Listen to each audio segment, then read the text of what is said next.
안녕하세요.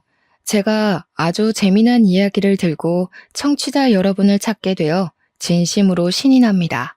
제 나이 40대, 지금은 캐나다에 정착해서 살고 있는 이민자입니다. 처음에는 내 인생이 정말 척박하다, 바람 잘 날이 없다고 생각했는데 마음의 시름을 덜고 난 지금은 아주 재미난 과거가 되었네요. 나이 60도 70도 아니고 고작 40대에 산전수전 다 겪었다고 해도 과언이 아닐 만큼 파란만장한 제 이야기 궁금하시죠? 지금부터 한번 털어놔 보도록 하겠습니다. 끝까지 제 이야기를 함께 해주신다면 너무나도 감사할 것 같아요. 제 나이 20대 후반에 결혼을 했었습니다.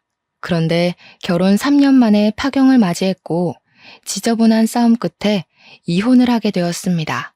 사실 싸움이라고 하기에는 억울하고 제가 일방적으로 당했다고 하는 게 정답일 것 같아요.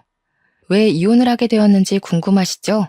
지금 생각해도 어이가 없긴 한데 멀쩡한 제가 불임이라 오해를 받는 바람에 이혼을 하게 되었습니다. 정작 불임이었던 사람은 저의 전남편이었는데 그 누명을 제가 다 뒤집어 쓰게 된 거였죠. 결혼하고 정말 1년이 넘는 시간 동안 아이를 가지기 위해 안 해본 노력이 없을 정도로 힘을 썼습니다.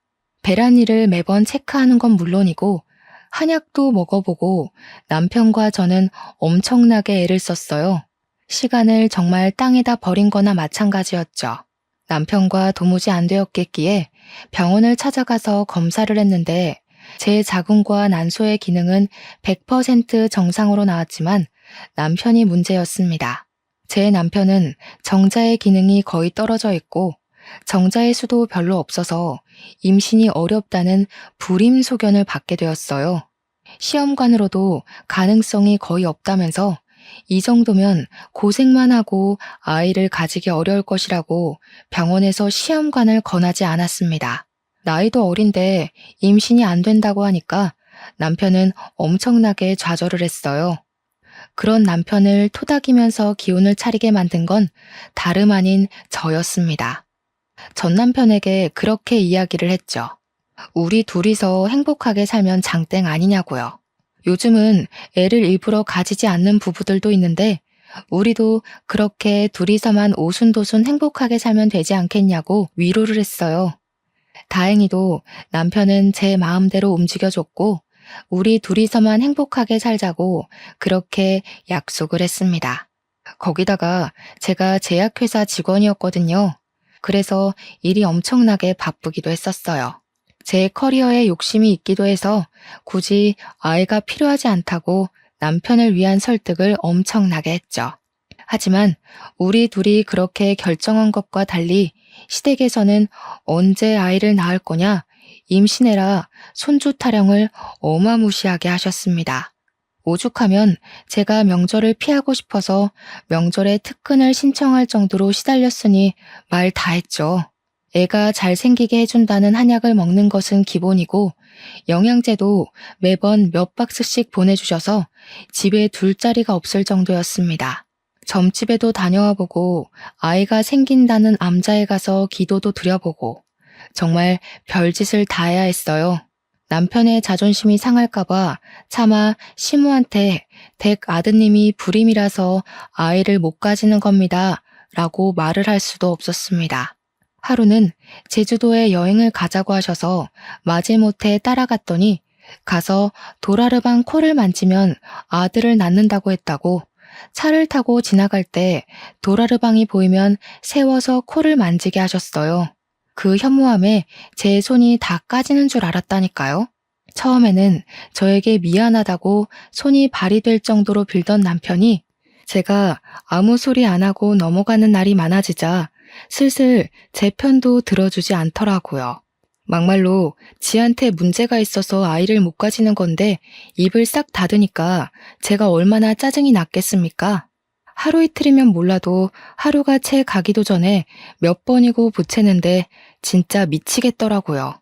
그렇게 3년이란 세월을 보내고 나니까 시모가 제 탓을 엄청나게 하더라고요. 저한테 대놓고 불임이냐?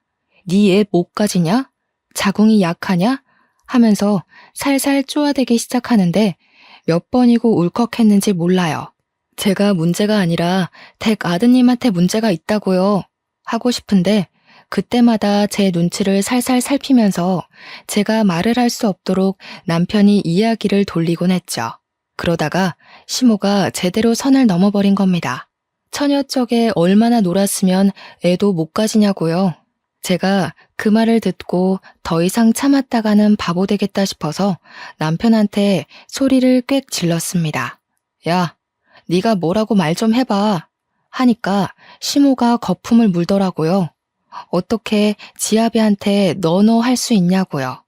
그 와중에 우리 남편은 시모한테 뭐라고 한 줄 아세요? 얘 몸이 그렇게 생겨먹었는데 어떻게 하냐는 겁니다, 글쎄.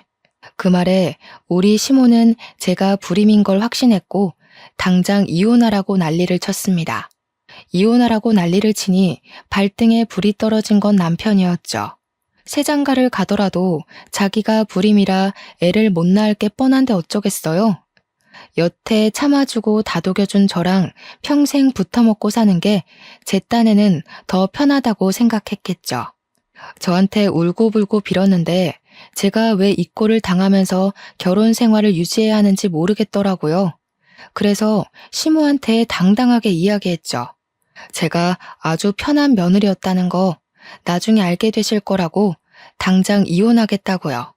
우리 남편은 사색이 되고 저는 남편에게 이야기했습니다. 네가 다음 부인 만나서도 애를 못 가지면 너네 가족들도 그제야 잘 알게 되겠지. 새 부인 맞이해서 잘 살아보라고 했습니다. 그러고는 떡하니 이혼 서류에 도장 찍어주고 나왔죠. 저랑 이혼하고 6개월 만에 전 남편은 선을 봐서 다른 여자랑 결혼을 하긴 했다고 하던데 그 여자랑도 결국 애 못 가지고 불임인 거 까발려졌더라고 하더라고요. 저한테 조금만 참아주지 그랬냐고 연락이 오긴 했었는데 어이가 없어서 쌍욕 한번 시원하게 박아주고 차단해버렸습니다. 여기까지도 엄청 재미있으셨죠? 그런데 제가 진짜 하고 싶은 이야기는 이게 끝이 아닙니다. 저는 이혼을 한 이후에도 여전히 제약회사에 잘 근무하면서 바쁜 일상을 보내고 있었습니다. 제가 이혼했다는 이야기를 제 입으로 떠벌리고 다닌 적은 없었지만 소문으로 은근히 퍼지더라고요. 잘 끼고 다니던 결혼 반지를 빼고 다니면서 사람들이 힐끗힐끗 제 손을 관찰하기도 했고요. 해외 부서로 발령받고 싶어서 발령 신청을 냈었거든요. 그러다 보니 주위에서 암암리에 제가 이혼했다는 소식이 퍼진 것 같더라고요. 하루빨리 해외 근무지에 발령받고 싶었지만 대기도 길고 조건이 좋은지라 몇 년이 걸릴 수도 있다고 하더라고요. 좀 아쉽긴 했는데 실적을 빨리 채우고 근무만 성실하게 해도 자리가 빨리 나올 수 있다고 포기하지 말라는 상사의 말에 대기를 걸어두었습니다. 아무튼 제가 해외 발령 신청했다는 쐐기까지 박아지자 사람들이 그제야 남편은? 하고 물어보더라고요. 그래서 그냥 이혼했어 하고 말했는데 말이라는 게 그렇게 빨리 퍼지는 줄 몰랐습니다. 반나절 만에 회사 사람들 대부분이 제가 이혼했다는 소식을 전해 들었더라고요. 그러던 어느 날 옆옆 부서에 있던 돌싱남이 저랑 별로 친하지도 않은 사람인데 대뜸 이혼했어요? 하고 물어보는 겁니다. 이건 무슨 개똥 매너인가 싶어서 무슨 상관이시죠? 이렇게 대답을 했더니 머리를 긁적이더라고요. 제가 너무 직설적으로 물어봤죠? 하면서 회사에 돌싱 모임이라는 게 있는데 거기에 들어올 생각 있냐고 물어보더라고요. 처음 듣는 소리라 이게 무슨 말인가 했는데 진짜로 회사의 돌싱들끼리만 동호회를 하나 하고 있었던 거예요. 돌싱인 사람들끼리 모여서 건전한 취미 생활을 하는 모임인데 신작 영화가 나오면 3, 4, 5 모여서 같이 보러 가기도 하고 맛집 탐방도 한대요. 술을 잘 마시는 사람들끼리는 술을 마시고 술을 못 마시는 사람들은 커피를 마시면서 이혼에 대한 고찰을 나누는 모임이라는 겁니다. 근데 이야기를 듣기만 했는데도 너무 재밌을 것 같은 거예요. 다른 사람들은 무슨 이유로 이혼을 했나 궁금하기도 하고 아무튼 호기심에 가입을 하겠다고 했습니다. 돌싱들끼리 모여서 할 말이 얼마나 많겠어요. 첫 모임 날짜가 정해지기를 엄청나게 기다렸습니다. 기대하던 돌식 모임 약속 날짜가 잡혔고 사람들끼리 만나서 카페에서 팥빙수도 먹고 영화도 보고 노래방도 가고 놀았어요. 처음 만난 자리인데도 정말 어색한 거 하나 없이 다들 잘해주셔서 적응도 금방 했답니다. 그렇게 여러 번 만남을 거치다 보니까 생각보다 사람들이 멀쩡하더라고요. 저는 좀 걱정하기도 했거든요. 문제가 있는 이혼 가정도 있을 테니까 그런 영향이 태도에서 나올 수도 있잖아요. 이야기를 들어보니까 대부분 이혼을 할 만해서 했더라고요. 누구는 남편이 도박을 해서 이혼했고, 누구는 마누라가 바람을 피워서 이혼했고, 회사 특성상 야근하는 사람들도 많고, 연구실이 한번 열리기 시작하면 집에 못 가는 일도 수두룩하니까 배우자가 바람난 경우가 꽤 많더라고요. 가정도 돌보지 못하고 더 이상 사랑하지 않아서 이혼했다는 사람들이 대부분이었어요. 그 와중에 제 눈에 딱 한 사람이 밟히기 시작했습니다. 그런데 앞불싸 그 남자가 이혼을 하게 된 이유가 글쎄 고부간의 갈등 때문이었다는 거예요. 와이프랑 시댁 식구들 사이가 걷잡을 수 없이 최악으로 치닫게 되었고 결국 와이프가 이혼 소송을 걸어서 이혼했다고 자기가 죄인이라고 하더라고요. 세상에 이혼 사유 중 최악 중에 최악 아니겠습니까? 막말로 저도 뭐 그런 이유로 이혼을 한 거긴 하지만요. 저는 당하는 입장이었고 저기는 따지고 보면 가해자 입장이나 다름없으니까요.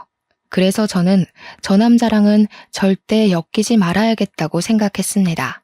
하지만 사람 마음이라는 게 그렇게 쉽게 정리가 되고 하고 싶은 대로 이루어진다면 제가 하버드를 왜 못 갔을까요? 모임의 횟수가 늘어날수록 제가 속수무책으로 빠져들더라고요. 그런 이유가 다 따라붙는다 해도 남자가 너무 괜찮았어요. 연구실 직원이었는데 정말 똑똑하기도 했고 생긴 것도 냉기가 흐르는 미남 스타일이었다고 할까요?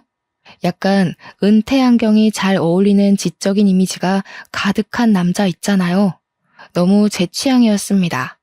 게다가 이 사람도 은근슬쩍 저한테 관심을 표현하는데 어른들의 썸이라는 게 느껴졌달까요? 몇 개월 동안 모임이 지속되면서 술자리도 몇 번 가지고 했는데 어느 날 제 옆에 앉은 이 남자가 술을 마시고 제 손을 은근히 잡아오더라고요. 그런데 그 온기가 너무 따뜻하고 포근하고 좋은 거예요. 결국 저도 마음을 열고 이 남자의 품속에 빠져들게 되었습니다. 그러면서도 마음 한구석에 고부간의 갈등이라는 단어가 콕 박혀서 빠질 생각을 하지 않았어요. 그래서 솔직하게 돌파를 하기로 마음먹었고 대놓고 이야기를 했습니다. 고부간의 갈등을 이길 자신이 없다고요. 첫 번째 결혼 또한 시어머니의 잔소리에 이혼을 하게 되었고 나는 2번이나 그 지옥을 겪고 싶지 않다고 했습니다. 그러자 저한테 그러더라고요. 자기도 절대 그런 이유로 2번 다신 이혼하고 싶지 않다고요. 자기가 든든한 벽이 되어주고 무조건적인 편이 되어줄 테니 믿어달라고 하면서 결혼을 하자고 했습니다. 제 나이 34살에 저는 바보 같게도 그 남자를 믿고 2번째 결혼을 결심하게 되었죠. 서로 결혼 이야기까지 나온 마당에 말도 안 되는 일이 발생하고 말았습니다. 바로 제가 신청했던 해외 발령이 떡하니 자리가 났다고 연락이 오게 된 것이었습니다. 이걸 같이 가자고 할 수도 없고 기러기 부부를 하자고 할 수도 없는 상황이 되어버린 것이죠. 게다가 예비 신랑은 제약회사의 꽃이라는 연구실에서 재직하는 연구원이었기에 회사의 중요한 재원이었거든요.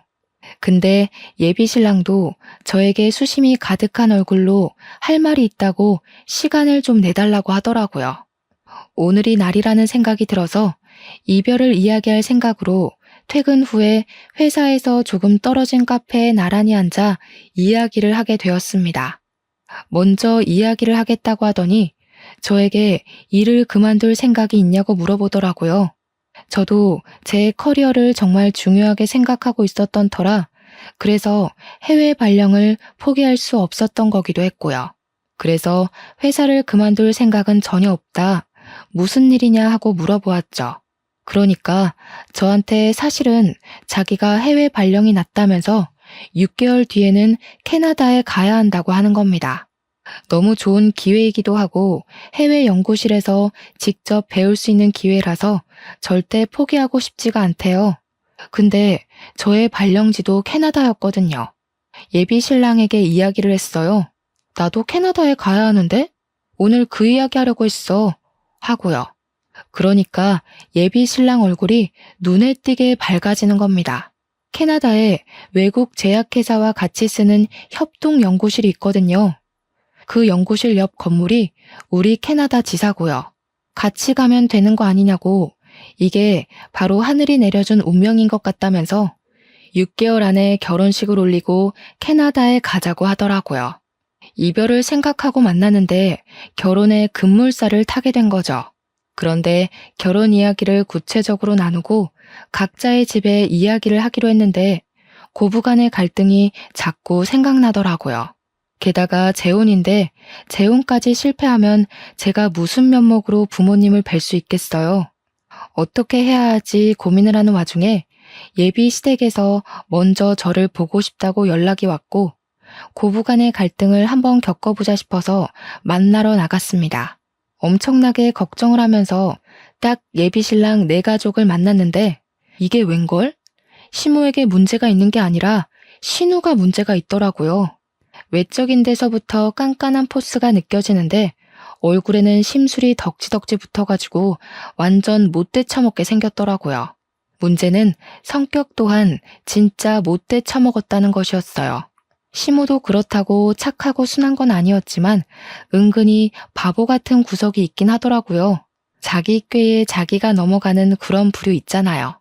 저한테 시모랑 신우 둘이서 계속 재혼을 걸고 넘어지는데 자기 아들도 재혼이라는 사실을 까먹은 것 같더라고요. 그것도 고부간의 갈등으로 이혼을 하게 된 거였는데 뭘 믿고 자꾸 저한테 재혼 들먹이는지 어이가 없었습니다. 대놓고 물어본 건 아니고 은근히 돌려서 물어보니까 예비 신랑의 전부인이 악기를 다루던 사람이었다고 하더라고요. 할 줄 아는 게 피리 부는 거밖에 없었다면서 그걸로 괴롭혔다고 신우가 자랑스럽게 이야기를 하더라고요. 전부인네 집이 꽤 부잣집이었다는데 살림 하나하나 트집 잡으면서 괴롭히니까 못 버티고 이혼하자고 한 거죠. 그것도 결혼한 지 6개월 만에 이혼을 했대요. 그러면서 저한테 6개월 살고 이혼한 거랑 3년 살고 이혼한 거랑 같겠냐면서 모양 빠지는 건 제 쪽이니까 알아서 잘 하라고 하더라고요. 예비 시모도 예비 시부도 예비 신랑도 아닌 예비 신우가 저한테 그 말을 하는데 얼마나 어이가 없던지.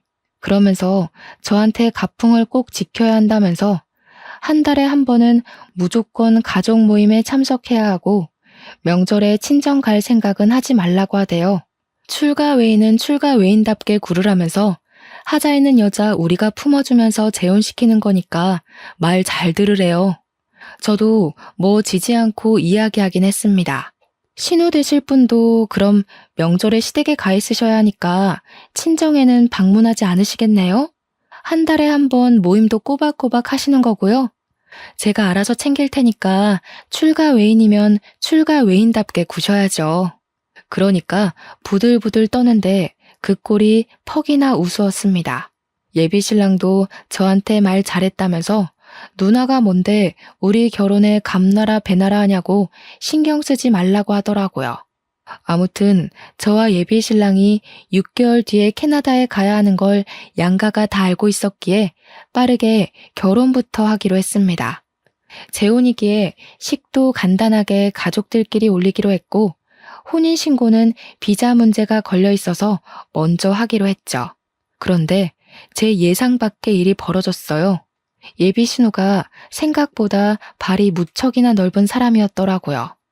저한테 어디 학교를 졸업했냐, 어느 동네에 살았었냐 이것저것 호구조사를 하더니 뒤에서 몰래 알아봤었나 봐요.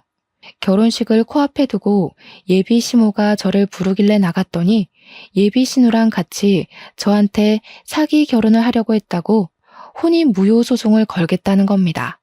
저한테 호통을 막 치면서 이야기를 하는데 이게 다 무슨 소린지 영문을 몰라서 가만히 있었죠. 그러니까 예비 신우가 그러대요. 어디 불임인 걸 속이고 재혼을 하려고 했냐고요. 하나뿐인 아들이 대를 이어야 하는데 불임이 웬 말이냐고 소리를 치더라고요. 예비 시모가 가슴을 퍽퍽 펴면서 어디 애도 못 낳는 게 결혼이냐고 신우는 옆에서 야실야실거리면서 이야기하더라고요. 애 낳는 건 축복인데 어떻게 감쪽같이 속이고 결혼을 진행하려고 했어? 이건 사기지.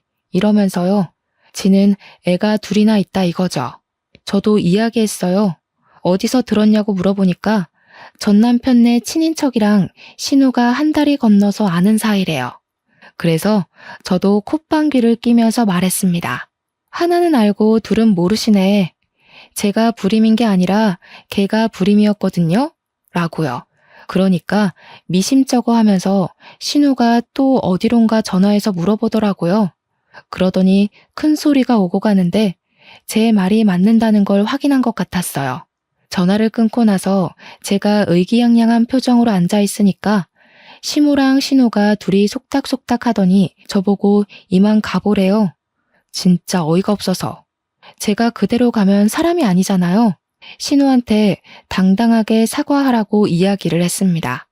그러니까 신우가 아니 가족끼리 뭘 이런 걸로 얼굴을 붉히려고 하냐고 되려 큰 소리를 치는 겁니다. 시모는 속 시끄러우니까 이만 가보라고 손을 허이허이 젓고 있고 저도 만만하게 보이면 안 되겠다는 생각이 들어서 사과하시라고요 하고 큰 소리를 쳤어요. 그러니까 저보고 어디서 큰 소리를 내냐고 건수 잡았다는 듯이 호통을 치는 겁니다. 제가 진짜 짜증이 확 나서 앞으로 그냥 저 불임인 줄 알고 사시라고 저 남편한테 이야기해서 애 안 가지고 살게요 했습니다. 그러니까 둘 다 화들짝 놀라서는 아니 무슨 말을 그렇게 하냐고 사과하면 되잖아 할게 하더니 시모가 신우 보고 사과하라고 시키더라고요. 신우가 저한테 아니 올케 진짜 가지가지 한다. 꼭 사과를 받아야겠어? 하는데 제가 가지가지 하는 김에 더 해볼까요? 하니까 꼬리를 내리더라고요. 그래 내가 미안해 실수했어 하고 사과하자마자 잘 알겠다고 사과를 받아줄지 말지는 생각해 보겠다고 하고 집으로 돌아왔습니다. 저와 남편이 미리 혼인신고를 하기도 했고 둘 다 해외 발령으로 준비할 게 많았던 터라 남편 혼자 살던 집에 살림을 합쳐서 같이 살고 있었거든요. 남편이 집으로 돌아오자마자 붙잡고 이야기를 죄다 털어놓았습니다. 내 전 남편의 가족이랑 신우가 어떻게 아는 사이인지는 모르겠는데 내가 불임이라고 했다면서 혼인 무효 소송을 들먹이더라 했어요. 그러니 남편의 얼굴이 사색이 되어서는 미친 거 아니냐고 난리가 났더라고요. 있는 그대로 모든 걸 설명해주고 나니까 남편이 신우한테 바로 전화 걸어서 누구 앞길을 망치려고 하는 거냐고 화를 냈어요. 입 한 번만 더 놀렸다가는 주둥이를 확 꿰매버릴 거라고 앞으로는 조심하라고 난리를 치더라고요. 다음날 신우가 나한테 연락 와서는 일을 왜 크게 만드냐고 핀잔을 주더라고요. 자기가 사과한 걸로 끝냈으면 됐지 굳이 가족 간의 분란을 만들 필요가 있었냐고 자기 할 말만 하더라고요. 그래서 저는 그냥 살포시 무시해버렸습니다. 우리 집에서는 사위랍시고 100년 손님 대접해주는데 저는 무슨 시댁의 평생 노예, 몸종 이런 건 아니잖아요. 저도 한번 이혼해보고 나니까 제 성격대로 살아야 마음도 편안하고 몸도 편안하다는 걸 깨닫게 되었고요. 그래서 그냥 캐나다 가기 전까지 내가 하고 싶은 대로 살아야겠다 싶어서 막 나갔습니다. 하루는 시모가 나물 반찬 하는 법을 알려주겠다면서 재료 싹 손질한 상태로 들고만 오라는 거예요. 그래서 저는 나물 반찬을 그냥 반찬 가게에서 사갔습니다. 어차피 그 맛이 그 맛 아니겠어요? 하면서요. 요즘 반찬은 만들어 먹는 것보다 사서 먹는 게 더 싸게 먹히는 거 아니겠냐고 반찬 무더기로 사오니까 시모가 입만 뻐끔뻐끔 하더라고요. 우리 아들은 고기 반찬 좋아하니까 이러면서 고기 반찬 죄다 남편 앞으로 가져다 놓을 때도 저도 좋아한다고 제 앞으로 도로 돌려놓고는 했습니다. 그나마 시부가 좀 깨어있는 편이라서 시모한테 눈치 주시고 제 편을 들어주시긴 했지만 시모는 정말 변하지 않더라고요. 오죽하면 시부가 왜 먹는 걸로 차별하냐고 아들 또 이혼시키고 싶어서 그런 거냐, 사람이 좀 점잖게 있어봐라 하면서 타박을 해주셨습니다. 입이 삐죽 나온 채로 밥을 먹는 시모를 보면서 아주 고소했죠. 아무튼 저희는 착실하게 6개월간 정리를 마치고 캐나다로 떠나왔습니다. 괴롭히는 사람 하나 없으니까 너무나도 평화롭고 좋더라고요. 진짜 대충 3개월 정도 시댁이랑 부딪힌 건데 그 짧은 시간도 너무나도 스트레스였거든요. 전 부인이 6개월 만에 왜 두 손 두 발 들고 이혼하자고 도망을 갔는지 알겠더라고요. 캐나다로 이사와서 우리가 부부라는 이유로 3인이 함께 쓰는 아파트 사택을 회사 측 배려로 내어주었어요. 집도 넓고 편하고 진짜 최고였습니다. 캐나다가 춥긴 하지만 공기도 너무 좋고 어딜 가도 자연 경관이 장관이고 남편이랑 너무 행복했어요. 혹시 워라벨이라는 말 아세요? 워크라이프 밸런스가 어찌나 좋은지 퇴근도 칼퇴근이고 실적 가지고 쪼아대는 것도 없고, 물론 그만큼 스스로 잘해야 하는 것 환경인 것도 맞지만 한국에서 뼈를 갈아 넣으면서 일했던 경력을 생각하면 여기서는 충분히 하고도 남겠더라고요. 그렇게 우리는 3년간의 해외 계약을 잘 마치고 한국으로 돌아가 보자 하는 마음으로 살았습니다. 물론 임신 계획은 3년 뒤로 미루게 되었죠. 제가 임신을 하게 되면 육아휴직을 내야 하는데 발령까지 와서 그러면 민폐니까요. 캐나다에 와서 처음으로 여름 휴가철이 다가왔어요. 남편과 저에게 2주라는 휴가 기간이 주어졌고 첫 휴가이니만큼 한국에 다녀올까 싶어서 고민을 하고 있었습니다. 우리 엄마 아빠도 보고 싶고 솔직히 시댁 식구들은 별로 보고 싶지 않았지만 친구들도 보고 싶고 한국 음식도 먹고 싶었거든요. 해외 지역 특성상 한식이 좀 비싸서 원 없이 먹기에는 힘들었거든요. 근데 때마침 신우에게 연락이 오더라고요. 휴가 일정이 어떻게 되냐고 물어보더니 대뜸 우리가 캐나다에 안 가봐서 가보고 싶거든 하시는 겁니다. 시모가 우리 사는 것도 궁금하다고 했고 겸사겸사 2주일 정도 캐나다에 가려고 하는데 괜찮지? 하는데 괜찮을 리가 있나요? 저희는 한국 가려고 했다고 이야기를 했더니 그러면 곤란한데? 우리 이미 비행기 티켓 다 끊었어 하는 거예요. 아니, 일정 조율을 미리 하자는 것도 아니고 이미 비행기 티켓 끊었다고 통보하는 건 어디서 배워먹은 버릇인지. 신우는 한술 더 떠서 날짜를 말해주더니 이날 가니까 일정 비워놓으라고 하더라고요. 옆에서 남편은 이러지도 못하고 저러지도 못하고 발만 동동 구르는데 뭐 어쩌겠습니까? 이미 비행기 티켓까지 다 끊어놨다고 하는데 겨울 휴가 때 한국에 들어가자고 꼭꼭 약속을 했죠. 그런데 이 미친 신우가 캐나다에 왔는데 글쎄 아이들 둘에다가 시모까지 넷이서만 덜렁 온 거예요. 그러더니 숙소도 일부러 안 구했다면서 너네 아파트에서 지내면 되겠지?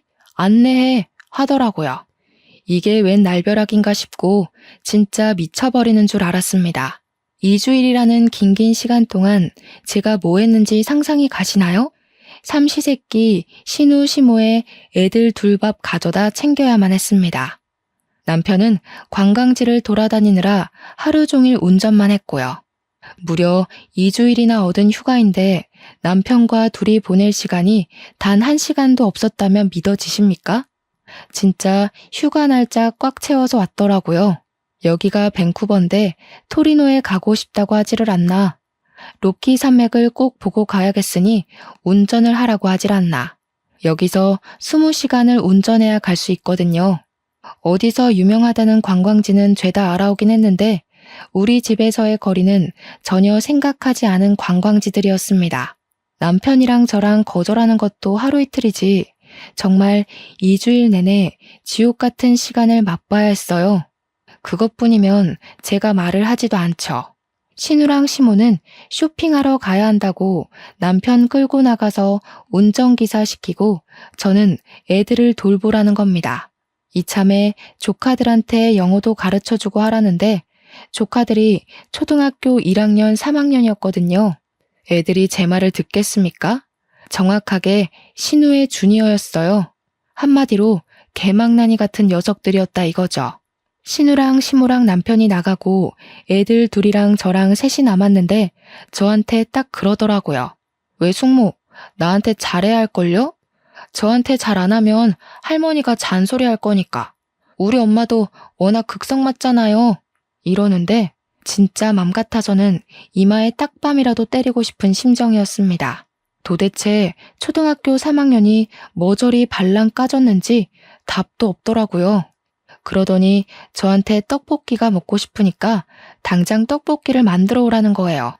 여기가 무슨 슈퍼에서 떡을 파는 것도 아니고 떡을 어디서 구해온다는 말입니까?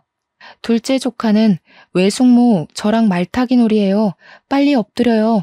이러고 있고 진짜 죄 없는 남편 멱살 잡을 뻔했습니다. 우리 친정 부모님도 사위 불편할까봐 캐나다 놀러 오겠다는 소리 한 번 없으신데 해도 너무하잖아요. 아무튼 쇼핑 나간 셋이서 저녁까지 먹고 들어오겠다고 하면서 저보고 애들 밥 좀 잘 챙겨주라고 신우가 신신당부를 하대요. 짜증나서 라면 끓여 먹었습니다. 그랬더니 집으로 돌아와서는 외숙모식이나 돼서 스테이크 구워줄 생각은 안 하고 라면이나 먹인다고 지랄지랄을 하더라고요. 제가 너무너무 빡이 치잖아요. 집에서 노는 사람도 아니고 나도 일하는 사람이다. 겨우 받은 여름 휴가인데 누구 뒤치다꺼리를 하는 거냐고 했죠. 신우한테도 대놓고 이야기를 했어요. 여기 와서 쇼핑하는 데만 돈 썼냐고요. 애들 데리고 나가서 스테이크를 사 먹이라고 했죠. 우리도 좀 사주고 하라고 여기 와서 숙소 제공하고 관광지도 다 모시고 다녔는데 수고비는커녕 기름값이라도 준 적 있냐고요. 그랬더니 시모가 가족끼리 뭘 그리 계산적으로 나오냐고 애들이 라면 먹으면 몸에 안 좋으니까 하는 소리지 하는 거예요. 그래서 저도 몸보신하고 싶으니까 몸에 좋은 것 좀 사오시라고 했죠. 그렇게 열이 뻗치는 2주일을 보내고 남편이 신우랑 시모한테 신신당부를 하더라고요. 다음 휴가 때부터는 우리가 한국에 나갈 예정이니까 절대로 캐나다 올 생각하지 말라고요. 여기 회사 사택이라 이렇게 많은 사람들이 먹는 것도 당연히 안 되고 시끄럽게 굴면 안 된다고 조카들 때문에 아랫집에서 항의도 들어왔다고 살벌하게 이야기를 했습니다. 이러면 인사고과에 문제 생겨서 승진도 못할 거고 아들 회사 잘리는 거 보고 싶냐고 하니까 시모가 마지못해서 알겠다고 하더라고요. 신우는 세상 빡빡하게 군다고 대기업 너만 다니냐고 구시렁거리는데 신우네는 대기업 다니는 사람 없거든요. 겨울 휴가 때는 일정을 미리 공유하지 않기도 했고 남편이 했던 말이 있어서 그런지 캐나다에 오겠다는 소리가 없더라고요. 그래서 준비했던 대로 한국에 나가서 국내 여행을 쭉 돌았습니다. 시댁에는 딱 하루만 갔고 남편이랑 둘이 제주도도 다녀오고 친정에서도 며칠 쉬고 친구들도 만나고 했어요. 시모만 우리 아들 한국 왔는데 왜 이렇게 얼굴 보기가 힘드냐고 우는 소리를 했는데 남편이 쉬러 온 거니까 집에 안 갈 거라고 못을 박더라고요. 그래도 마음에 걸리긴 했는지 혼자 시댁에 하루 갔다 오더니 저한테 안 따라가길 잘했다고 하대요. 시모가 며느리 일 시키려고 잔뜩 준비를 해놨더래요. 제가 안 가서 신우랑 시모가 일 다 했다면서 다음에도 가지 말라고 하더군요. 겨울을 한국에서 잘 보내고 다시 캐나다로 들어와 회사 일에 치여 엄청 바쁘게 지냈습니다. 그렇게 또 여름 휴가가 왔는데 남편이 이번에는 미국으로 가서 휴가를 보내고 오자고 하더라고요. 그런데 아니나 다를까 신우한테서 연락이 오더라고요. 이번 여름 휴가는 언제냐고요? 저희 미국 갈 거예요 하고 이야기하니까 그러면 곤란한데? 이러더니 우리 애들 좀 보내려고 했다고 캐나다에서 영어 배우면 좋잖아. 아니면 미국으로 보낼까? 데리고 좀 갔다 와 하는 겁니다. 한 달 정도 보낼 테니까 케어 좀 부탁한다고 하는데 남편이 전화를 빼앗아 말했어요. 우리 휴가 2주일밖에 안 되고 미국 갈 건데 무슨 한 달 동안 보내겠다는 미친 소리를 하고 있냐고 했죠. 그러니까 신우가 뻔뻔하게 우리 애들 다 커서 밥만 잘 챙겨주면 되니까 미국은 다음에 가라는 거예요. 남편이 보내기만 해보라고 공항에서 국제 미아되는 꼴 보고 싶으면 그렇게 하라고 했더니 신우가 가족끼리 너무하다고 난리더라고요. 그렇게 여름 휴가는 남편과 저와 둘이서 미국 여행을 잘하고 돌아왔습니다. 캐나다도 좋은데 미국도 진짜 좋더라고요. 그 다음 휴가 때 진짜 진상 신우의 제대로 된 모습을 볼 수 있었습니다. 이번에는 신우도 작정을 했는지 갑자기 연락이 와서는 우리 애들 내일 캐나다 들어가니까 공항에서 픽업 좀 하라는 거예요. 제가 놀래서 애들끼리 온다고요? 했더니 다 컸으니까 상관없다고 밥 잘 챙겨주고 숙제 좀 도와주고 영어 공부도 시켜줘 하고는 끊더라고요. 남편이 열받아서 계속 전화를 걸었는데 그 뒤로는 아예 남편 전화도 제 전화도 수신 거부를 했는지 받질 않았습니다. 남편이 찜찜하니까 어쩔 수 없이 공항에 나갔는데 진짜로 몸만한 캐리어 2개를 질질 끌고 조카들 2명이 덜렁 캐나다에 온 거예요. 남편이 너네 언제 돌아가냐고 물어보니까 한 달 뒤에 간다고 하더래요. 숙제에 영어책에 한아름 짐을 들고 왔는데 제가 이걸 다 언제 하냐고 물어보니까 외숙모랑 하면 된다던데요? 하고 있더라고요. 진짜 한 달 동안 제가 애들 수발을 다 들었는데 진심으로 아이 낳는 게 왜 축복인지 모르겠더라고요. 초등학교 2학년, 4학년이 제 말을 들어줄 리도 만무하고 죽는 줄 알았습니다. 애들은 햄버거 먹고 싶다, 피자 먹고 싶다 난리도 그런 난리가 없는데 진짜 애들 손에 $100 한 장도 안 쥐어 보냈더라고요. 그러면서 첫째 조카가 뭐라는 줄 아시나요? 엄마가 메이플 시럽을 사오라고 했다며 사흘 목록을 적어줬다고 종이를 건네더라고요. 무슨 캐나다 화장품에 생필품에 조미료에 많기도 더럽게 많더라고요. 애들한테 웃으면서 돈은 가지고 왔냐고 물어보니까 외숙모가 사줄 거라고 했어요 하는데 진짜 신우 머리채 잡고 싶었습니다. 그래서 그냥 저도 될 대로 되라 하고 하나도 안 사줬어요. 남편도 열받았는지 왜 그런데 우리 돈 쓰냐고 사주지 말라고 했고요. 그런데 애들 밥을 굶길 수는 없지 않겠어요? 그래서 밥만 정말 덜렁 해줬습니다. 저희도 한 달 내내 휴가를 받을 순 없어서 출근을 해야 했거든요. 출근할 때는 애들한테 알아서 집 보라고 그러고 나갈 수밖에 없었죠. 근데 집에만 돌아왔다 하면 집이 개 난장판이 되어 있는 거예요. 자기들끼리 뭐 해 먹겠다고 난리를 친 건지 하루는 주방이 완전 밀가루 범벅이 되어 있었습니다. 화가 나서 너네 이게 다 뭐 하는 짓이니? 하고 소리를 치니까 쿠키 좀 구워 먹어볼까 했다고 유튜브 보면 다 나온다고 당당하게 말하는데 아이고 두야. 너네가 다 치우라고 청소하는 법도 유튜브 찾으면 나온다고 했더니 조카애가 울면서 신우한테 고자질을 하더라고요. 외숙모가 구박해서 여기서 더는 못 지내겠다고 했는지 신우가 난리를 치는데 그 엄마의 그 딸이더군요. 결국 난리치는 신우 목소리 듣기 싫어서 남편에게 토스했죠. 그랬더니 남편도 쌓아둔 게 많았는지 신우한테 진짜 분노의 지랄을 하더라고요. 애들한테 돈 한 푼 안 주고 캐나다까지 보내는 건 어디서 배워먹은 진상짓이야? 자기들이 집 난장판 만든 건 생각도 안 하고 누구 보고 치우라고 고자질을 해대고 앉았어? 애들이 뭘 보고 자랐으면 가정교육이 이따위겠냐고. 진짜 쪽팔린 줄 알아. 조카들도 남편이 화내는 걸 처음 본 건지 잔뜩 쫄아서는 그 뒤로 착실하게 공부만 하더라고요. 그 다음부터 신우가 휴가 때 애들을 캐나다에 보내겠다는 소리도 쏙 들어갔고요. 저희는 3년 동안의 해외 발령을 무사히 마치고 한국에 돌아가게 되었는데 그즈음 제가 임신을 하게 되었어요. 만삭 때 육아휴직을 내기로 해서 임신 중에도 일을 하고 있었죠. 그런데 캐나다에서 협업했던 외국 제약회사에서 꾸준히 남편에게로 스카우트 콜이 들어왔습니다. 우리 남편의 연구가 마음에 들었다고 연봉 협상도 원하는 대로 해주겠다고 하는데 한국 생활보다 캐나다 생활이 좋았던 터라 고민이 되더라고요. 그래도 일단 임신 중이니까 조금 더 고민을 해보기로 했어요. 애 키우기는 한국만한 곳이 없으니까요. 아무튼 한국에서 살 집은 친정 옆으로 정했습니다. 제가 임신을 했다는 게 크게 작용해서 친정 근처로 온 건데 시댁에서 난리가 난 거예요.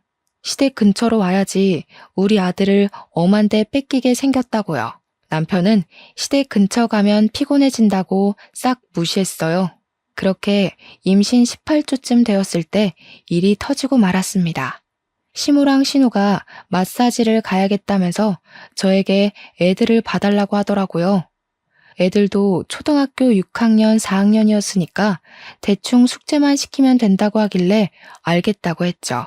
근데 제가 임신을 하고 나니까 시도 때도 없이 졸린 거예요. 그래서 소파에서 잠시 자고 있었는데 둘째 조카가 숙제 다 했다고 놀아달라고 저를 깨운 거죠. 너무 푹 잠들었던 터라 잠이 덜 깬 상태로 왜 하고 있는데 일어나 보라고 하면서 둘째 조카가 제 배 위로 올라타선 심한 응석을 부렸습니다. 그런데 순간 배가 너무 아파서 눈앞이 핑 돌면서 배가 미친 듯이 땡기고 식은땀이 줄줄 나는 거예요. 30시간 같은 3분이 지났는데 배가 괜찮아지지 않고 점점 뭉치는 느낌이 들고 아랫배가 찢어지는 느낌에 땅바닥에 주저앉고 말았는데 조카 2명이 저를 손가락질을 하더라고요. 와, 아픈 척 지리고 오지고. 이 말을 내뱉는데 순간 눈물이 줄줄 나는 겁니다. 때마침 시부가 집에 왔고 제가 배를 붙잡고 대굴대굴 구르는 걸 보고 급하게 119를 불렀어요.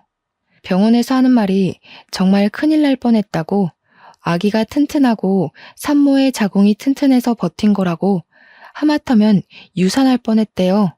시부가 열받아서 씩씩거리고 남편도 헐레벌떡 오고 시무랑 신우도 병원에 왔는데 신우가 뻔뻔하게 애들이 장난 좀 쳤다던데 뭘 이렇게 유난이야? 라며 짓거리는 겁니다. 남편이 열받아서 씩씩대는데 옆에 서 있던 시부가 신우 따귀를 확 날려버렸습니다.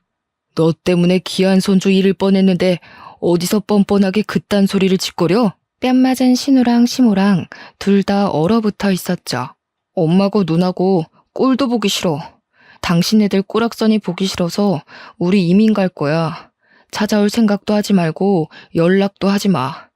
진즉에 내가 첫 번째 이혼을 했을 때 인연을 끊었어야 했어. 그 말에 시모가 사색이 돼서 아들아 아들아 하는데 시부가 당신은 아들이라 부를 자격도 없다고 고래고래 화를 냈어요. 우리 친정 부모님도 소식 듣고 오셔서는 열받아서 시모한테 한 소리 하시더라고요. 도대체 가정교육을 어떻게 시켰길래 줄줄이 집안 망신을 이리도 시키십니까? 2번 다신 우리 딸한테 연락도 하지 마세요. 내가 우리 사위 봐서 참는 겁니다.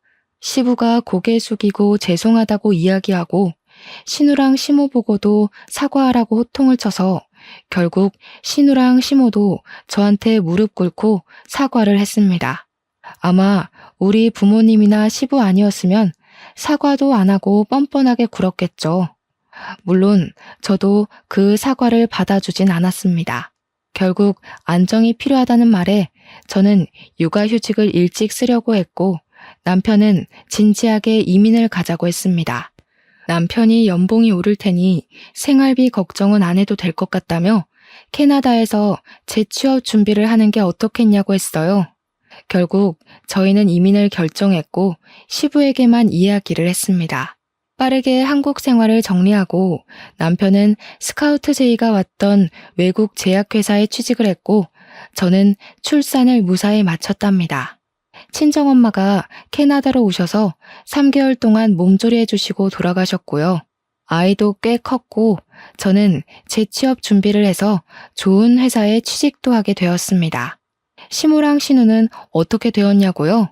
그 뒤로 저한테는 물론이고 남편한테까지도 연락을 못하게 되었죠. 남편이 모조리 다 차단했거든요. 근근히 시부를 통해서만 안부를 전하며 살고 있는 중입니다. 여러분도 참고만 살지 마시고 꼭 하고 싶은 말은 다 뱉으면서 삽시다. 제 이야기를 들어주셔서 감사합니다.